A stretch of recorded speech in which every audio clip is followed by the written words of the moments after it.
Segundo libro de Samuel, capítulo 21. Venganza de los Gabaonitas. Hubo hambre en los días de David por 3 años consecutivos. Y David consultó a Jehová, y Jehová le dijo: Es por causa de Saúl, y por aquella casa de sangre, por cuanto mató a los Gabaonitas. Entonces el rey llamó a los Gabaonitas, y les habló.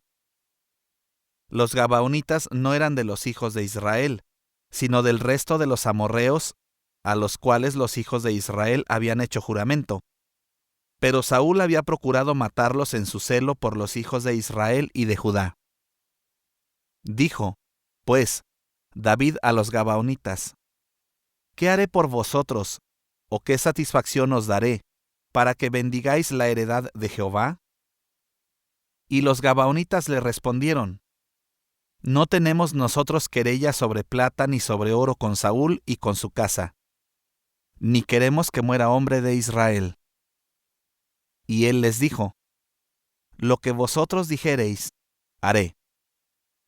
Ellos respondieron al rey: De aquel hombre que nos destruyó, y que maquinó contra nosotros para exterminarnos sin dejar nada de nosotros en todo el territorio de Israel, dénsenos 7 varones de sus hijos, para que los ahorquemos delante de Jehová en Gabaa de Saúl, el escogido de Jehová. Y el rey dijo: Yo los daré. Y perdonó el rey a Mefiboset, hijo de Jonatán, hijo de Saúl, por el juramento de Jehová que hubo entre ellos, entre David y Jonatán, hijo de Saúl. Pero tomó el rey a 2 hijos de Rispa, hija de Aja, los cuales ella había tenido de Saúl, Armoni y Mefiboset, y a 5 hijos de Mical, hija de Saúl, los cuales ella había tenido de Adriel, hijo de Barzillai meolatita, y los entregó en manos de los Gabaonitas, y ellos los ahorcaron en el monte delante de Jehová. Y así murieron juntos aquellos 7, los cuales fueron muertos en los primeros días de la siega, al comenzar la siega de la cebada. Entonces Rispa, hija de Aja, tomó una tela de cilicio y la tendió para sí sobre el peñasco, desde el principio de la siega hasta que llovió sobre ellos agua del cielo. Y no dejó que ninguna ave del cielo se posase sobre ellos de día, ni fieras del campo de noche. Y fue dicho a David lo que hacía Rispa, hija de Aja, concubina de Saúl. Entonces David fue y tomó los huesos de Saúl y los huesos de Jonatán su hijo, de los hombres de Jabes de Galaad, que los habían hurtado de la plaza de Bethsán, donde los habían colgado los filisteos, cuando los filisteos mataron a Saúl en Gilboa. E hizo llevar de allí los huesos de Saúl y los huesos de Jonatán su hijo, y recogieron también los huesos de los ahorcados. Y sepultaron los huesos de Saúl y los de su hijo Jonatán en tierra de Benjamín, en Sela, en el sepulcro de Cis su padre, e hicieron todo lo que el rey había mandado. Y Dios fue propicio a la tierra después de esto. Abisai libra a David del gigante.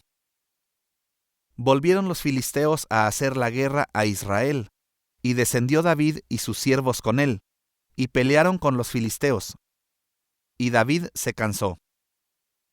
E Isbi-Benob, uno de los descendientes de los gigantes, cuya lanza pesaba 300 siclos de bronce, y quien estaba ceñido con una espada nueva, trató de matar a David. Mas Abisai, hijo de Sarbia, llegó en su ayuda, e hirió al filisteo y lo mató. Entonces los hombres de David le juraron, diciendo: Nunca más de aquí en adelante saldrás con nosotros a la batalla, no sea que apagues la lámpara de Israel. Los hombres de David matan a los gigantes. Otra segunda guerra hubo después en Gob contra los filisteos. Entonces Sibecai Husatita mató a Saf, quien era uno de los descendientes de los gigantes. Hubo otra vez guerra en Gob contra los filisteos, en la cual Elanán, hijo de Jaare Orejim de Belén, mató a Goliat Geteo, el asta de cuya lanza era como el rodillo de un telar. Después hubo otra guerra en Gat, donde había un hombre de gran estatura, el cual tenía 12 dedos en las manos, y otros 12 en los pies, 24 por todos. Y también era descendiente de los gigantes. Este desafió a Israel, y lo mató Jonatán, hijo de Simea, hermano de David. Estos 4 eran descendientes de los gigantes en Gat, los cuales cayeron por mano de David y por mano de sus siervos.